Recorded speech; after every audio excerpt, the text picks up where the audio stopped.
Hello Paige. Today I'm going to be making a review video of the new episode of Doctor Who. I'm sorry if I sound a bit weird. I still have my retainers and I'm not quite used to them yet. But anyway, I'm going to be doing a review of this week's episode.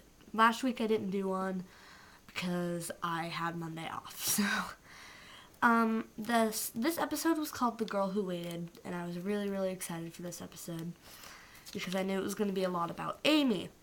And Karen Gillan, who plays Amy, did such an amazing job in this episode. And so did Arthur Darvill. He plays Rory, and their performances were amazing, which is usually something I don't notice, but I really noticed it with this episode. But anyway, the Doctor and Amy and Rory are going to a planet called Appalachia, which is just fun to say. And they get there, and Amy goes back in the TARDIS to get something, and Rory and the Doctor go into a room. They hit this button that says Green Anchor, and they go into a room. It's just a table with two chairs and a big magnifying glass in the middle. And Amy comes out of the TARDIS and asks them where they are, and Rory said, just hit the button. And there was another button, and it said Red Waterfall, and she hit that one and went in there. And the magnifying glass had a green button and a red button on it, and the Doctor hit one of the buttons, and Amy appeared, and they had asked her what had happened, and she said that she hit the wrong button. And then the magnifying glass thing, which is called a time glass, which is just what I'm going to call it, got all weird and stopped working. And when it came back, Amy told them that they had been there for a week, that she had been there for a week, but they've only been there for like 2 minutes, which is really confusing. And this thing called a handbot comes in. It's a robot with no face, and it sees through its hands. It's really weird. But it comes in and is asking them if they're going to stay long, and then explains to them what has happened, why there's a green anchor and a red waterfall area. The green anchor is the sterilized area because the planet has been plagued. I don't remember exactly what the plague was called, but it was a plague that can kill you in one day. Rory and Amy are safe, but the Doctor isn't because it only infects two-hearted races like Time Lords and apparently Appalachians. So, Amy's in the area where all the infected people are, and they have to go and find her. So they go back to the TARDIS, and Doctor gets out these awesome-looking hipster glasses and gives them to Rory because they're a camera, because the Doctor can't go in there because he'll get infected. So he's going to see everything through Rory, and he has to wear them, and I just thought the hipster glasses were really cool, and they made Rory look adorable. But Rory goes in there with his glasses and the time glass and the sonic because the Doctor did something to the time glass so it will be able to find Amy no matter where they are. And they go in there, and it flashes back to Amy. Okay, hold on.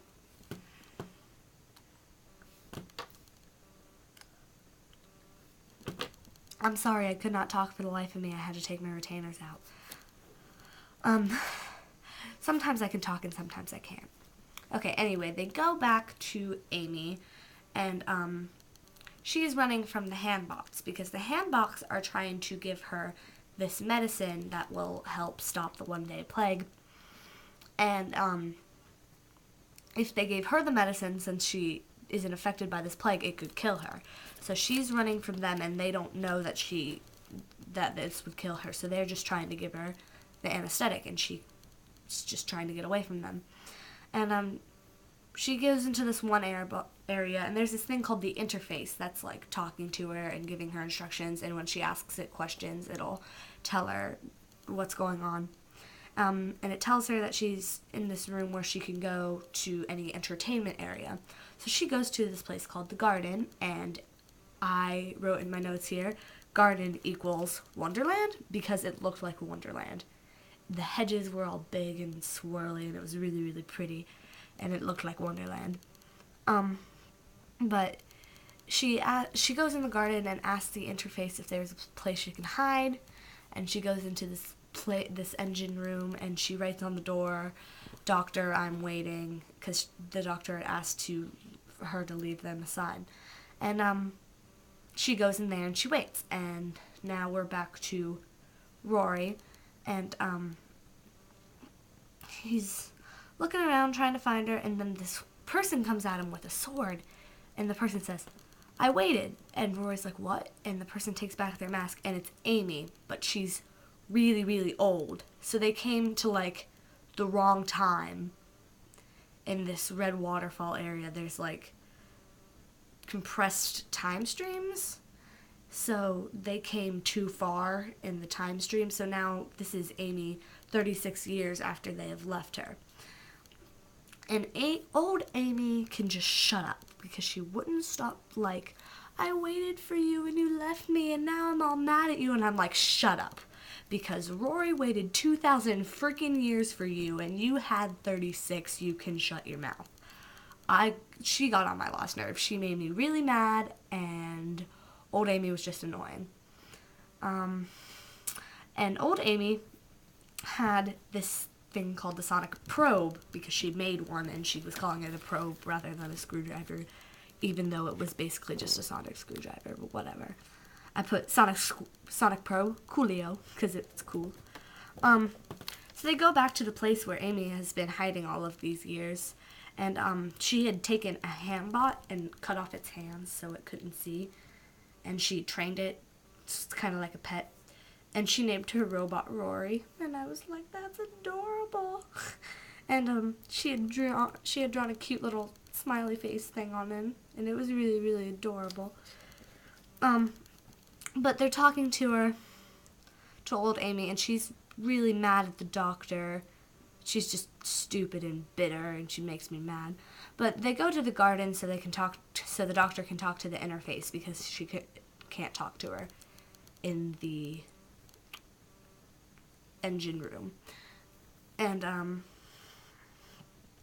they go to the garden, and there was this little funny scene where the doctor asked if Rory would give Amy the glasses, and she put them on, and she's like, I look ridiculous. And Rory was like, "Anything's better than a fez." And I thought it was really funny. I just wrote "fez joke" in my notes because I thought that was hilarious.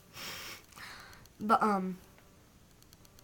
again, I put old Amy as a jerk face because I just can't get over how much she makes me angry. But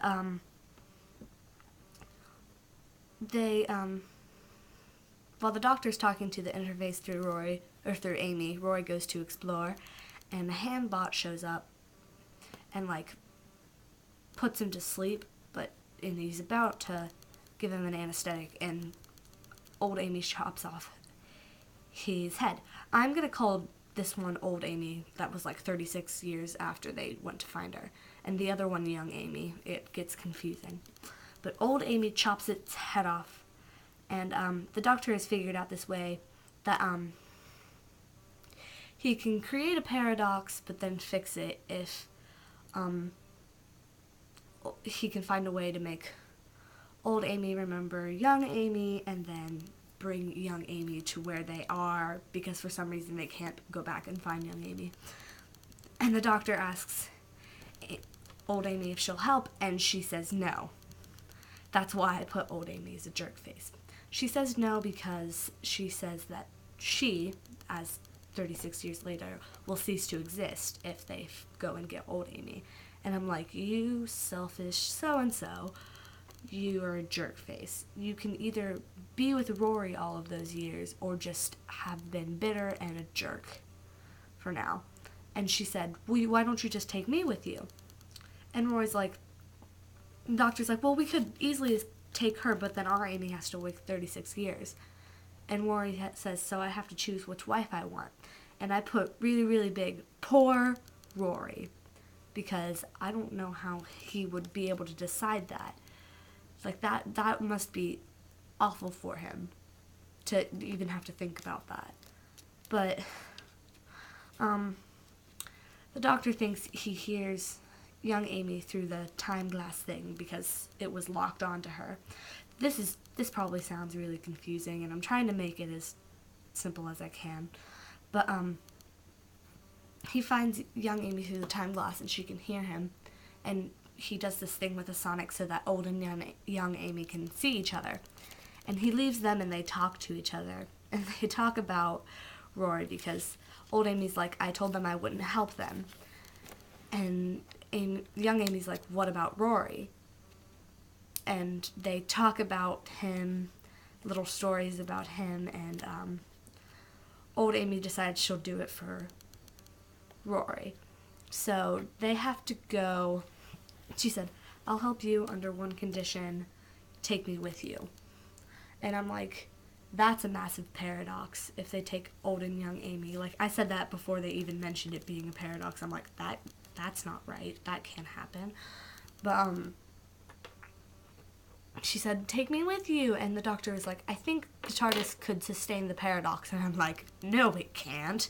That's a big, crazy paradox. And I'm like, I can't even think you would think that would be able to work. But they tell her it might work. So old and young Amy have to share a thought as to bring young Amy to where they are. And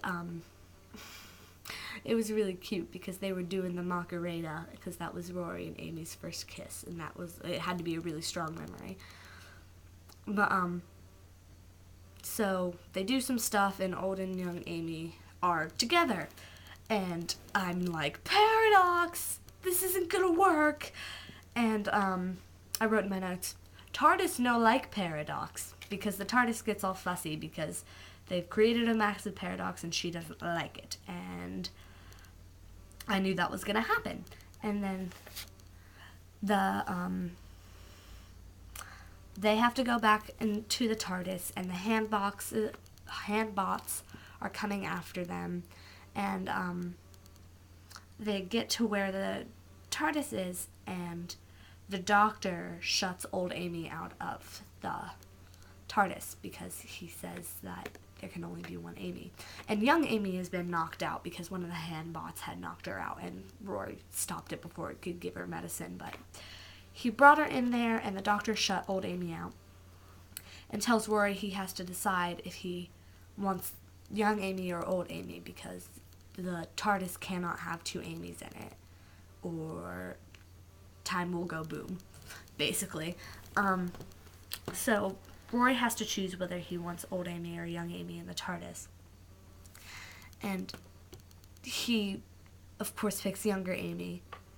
And older Amy says that she understands and she said, tell her that I'm giving her all of the years that I never had with you.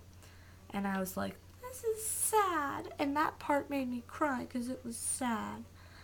But, this probably all sounds really confusing and makes no sense. It makes so much more sense if you just watch the episode, but whatever. So old Amy dies in the place where they were. And young Amy wakes up, and now they're going to a new place. And I'm excited for the next episode because it's going to be really awesome, and I think there's weeping angels in it. Okay, this is probably long enough.